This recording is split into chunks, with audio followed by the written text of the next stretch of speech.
I love the culture of picking up the phone because you genuinely care and everyone matters.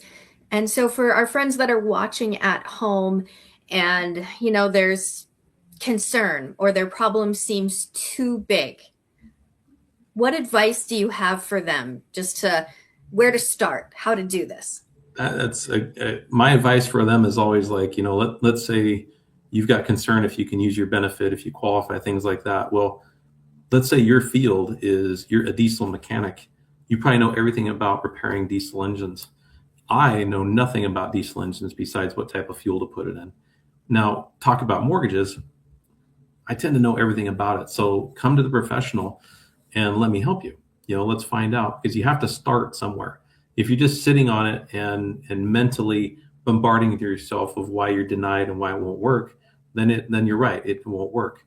But if you ask for help and you're prepared to explain the whole situation, what's going on, because it's a lot of fact finding. Really, people a lot of times they find out like, oh, well, so I'm not approved for 500, but I'm approved for 475. Okay, well, yeah, I can make that work. Done. That's not a hard thing to do. And we get that a lot. We get that so often too, where people just have to pick up the phone and go, "I'm a veteran. I've got my DD 214." We can easily pull up their certificate of eligibility that the VA issues and show that they are honestly, approved for anything they qualify for. The VA eliminated, I think it was in 2020, they eliminated any loan limits. So now if you qualify, the VA will do your loan. Is that $10 million? Is that 20? It is. You have to qualify. So imagine the income that person has to make, but at the same time, your benefit has no limits now. I think the biggest I've personally heard of is like a $7 million VA loan. Didn't do it. Biggest I've done is probably 1.2 to 1.3 million, somebody using their VA. And then you can use your VA more than once and you can have two VA loans at the same time.